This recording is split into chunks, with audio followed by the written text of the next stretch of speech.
You manipulated a sick old man. You are nothing. Get out of this church. And in that silence, she said everything. You are always nothing. You are not a boss. Get out of this church. A slap echoed through the entire church.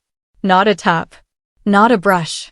A full, open-handed slap that snapped Aria Cole's head sideways and sent her earrings skidding across the marble floor of St. Michael's Cathedral in front of 500 people, 3 television cameras, and every senior executive of Voss Corps International. For 3 full seconds, nobody moved. Then the whispers started. Aria stood at the edge of the front pew with her hand pressed against her cheek, her eyes wide, her breathing shallow. She was still wearing the same expression she'd had 30 seconds ago when she'd stepped down from the podium, quiet grief, soft eyes, the face of someone who had just said goodbye to the only father she'd ever known. Dominic Voss stood over her, chest heaving, jaw tight, his custom black suit somehow making him look even more monstrous. His mother Margaret sat in the front row frozen, her diamond earrings catching the light, her face unreadable. The pastor behind the altar looked like a man who had baptized thousands of people and never once prepared for this. "You don't belong up there," Dominic said, his voice low and trembling with something that wasn't grief. "You're not a Voss. You never were. You spent years crawling around him playing the devoted little daughter, and now you want to stand at his podium and make yourself the story? At his funeral? You were nothing. You were always nothing." Aria looked at him. She did not cry. She did not scream. She did not give him the explosion he was clearly waiting for. She picked up her bag from the pew. She straightened her dress. She walked down the center aisle of St. Michael's Cathedral with her head up and her cheek burning and 500 pairs of eyes following her all the way to the door. She pushed it open and walked out into the cold Manhattan air. She had absolutely no idea that inside that church, in the breast pocket of a gray suit belonging to a senior attorney named Eleanor Vance, was a sealed legal document with Aria's name on it. A document that made her the sole owner of a $700 billion empire.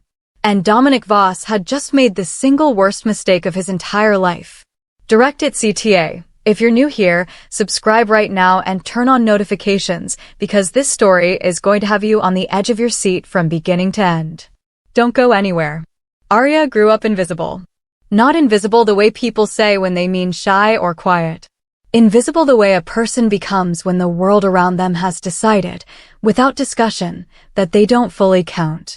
Her mother Diana had been Richard Voss's first wife. His great love, by all accounts, the kind of love that people write about and very few people actually get to feel. Diana was warm and funny and achingly beautiful, and she had died of cancer when Aria was 9 years old, leaving behind a daughter, a grief-shattered billionaire, and a house in Greenwich that suddenly felt like a museum. Richard remarried 3 years later. Margaret Holloway was everything Diana was not: polished, strategic, socially connected, and completely uninterested in the small quiet girl who still left drawings on Richard's desk and fell asleep in the library waiting for him to come home. Margaret brought her son Dominic into the house the way someone brings furniture, arranging everything until only her things took up the important space. Aria learned early. She stopped leaving drawings on the desk. She stopped waiting in the library. She moved through the house like she was apologizing for existing, and she was very, very good at school because school was the one place where being quiet and thorough and relentlessly focused actually worked in her favor. She put herself through nursing school. No trust fund, no allowance, no safety net. She worked night shifts at a diner in New Haven while finishing her degree, came home smelling like coffee and determination, and graduated with honors at 23. She got a job at a pediatric ward in a Manhattan hospital and moved into a studio apartment in Washington Heights that was so small she could touch both walls if she stretched her arms out. She loved it. It was hers.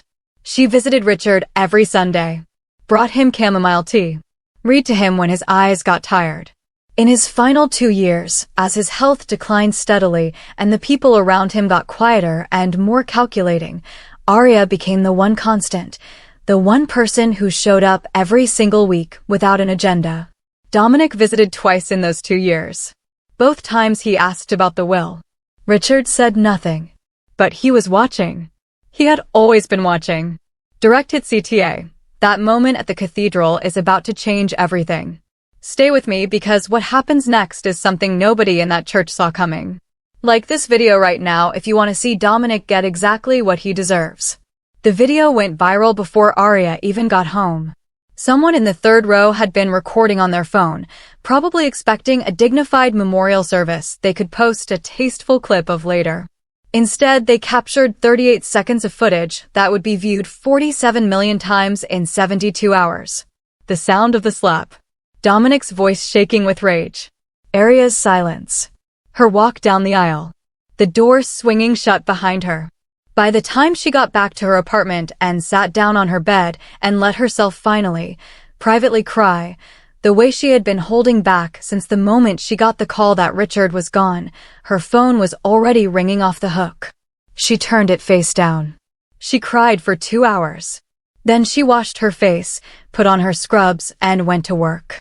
She had a 7-year-old boy on her ward named Marcus, who was scared of his drip and needed someone to sit with him. The world's outrage about a slap at a rich man's funeral could wait. Marcus could not. 3 days after the funeral, exactly as Richard had instructed, Eleanor Vance walked into the pediatric ward of Manhattan General Hospital and asked for Aria Cole by name. Eleanor placed a sealed envelope on the nurse's station counter. Your father asked me to give you this personally. He was very specific that it happened exactly 3 days after his funeral, not before, not after. Aria opened the envelope in a small consultation room off the main corridor. The handwriting was shakier than she remembered. The illness had taken his steadiness, but the words were unmistakably Richard. Aria, if you're reading this, then the worst has already happened, and I wasn't brave enough to say any of this while I was still there to see your face. I have not been the father you deserved. I know that.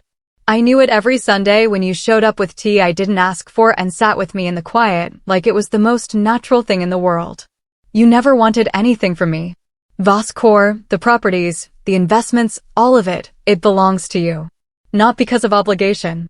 Because you are the only person in my life who ever reminded me of the man I wanted to be.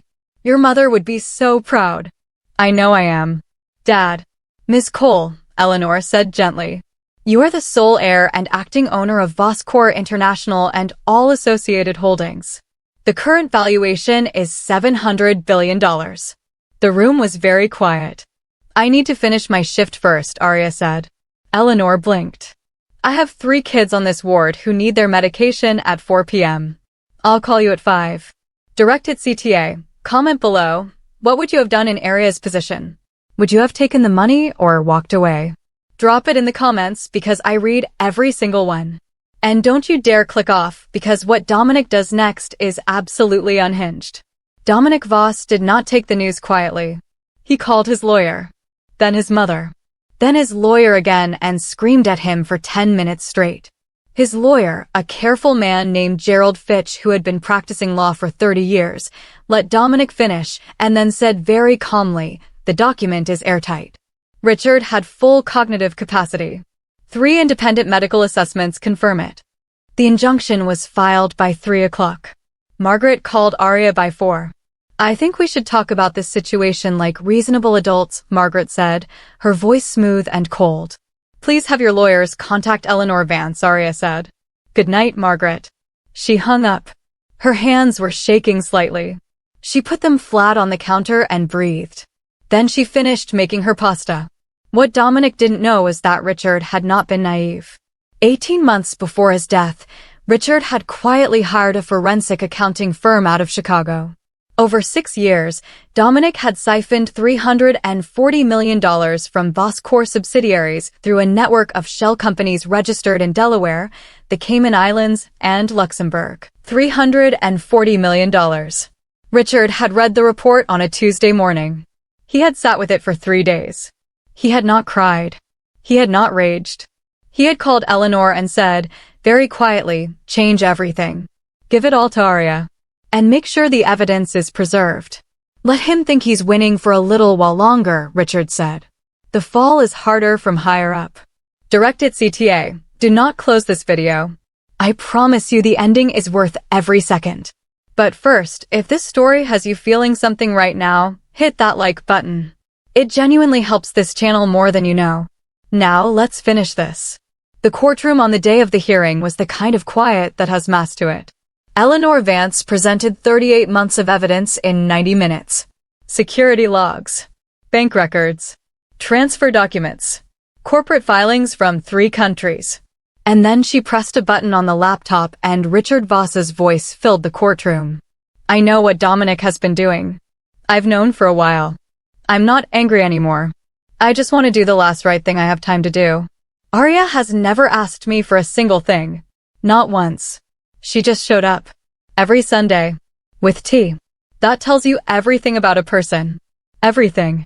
The room did not move. Then Eleanor placed one final document on the judge's bench. A private paternity test commissioned by Richard Voss 22 months before his death. Aria Cole is not Richard Voss's stepdaughter, Eleanor said clearly. She is his biological daughter. She was always his daughter. Dominic went pale. The judge took 6 minutes to rule. The will was upheld. Dominic was confirmed as having no legal claim. 11 days later, 3 federal agents knocked on his penthouse door. Wire fraud. Money laundering. Breach of fiduciary duty. 6 months later, Aria stood outside the Aria Cole Foundation, named for her mother, $1 billion endowed, healthcare access for children who needed it most. She held a mug of chamomile tea in both hands the way Richard had always described, the way that reminded him of Diana. She was still in the same apartment in Washington Heights. The same small kitchen. The same plant on the windowsill. Some things, when you hold on to them long enough, become exactly what they were always supposed to be. And some people, invisible for the longest time, turn out to have been seen all along. Just not yet. Not until exactly the right moment. Which, it turned out, was always going to come.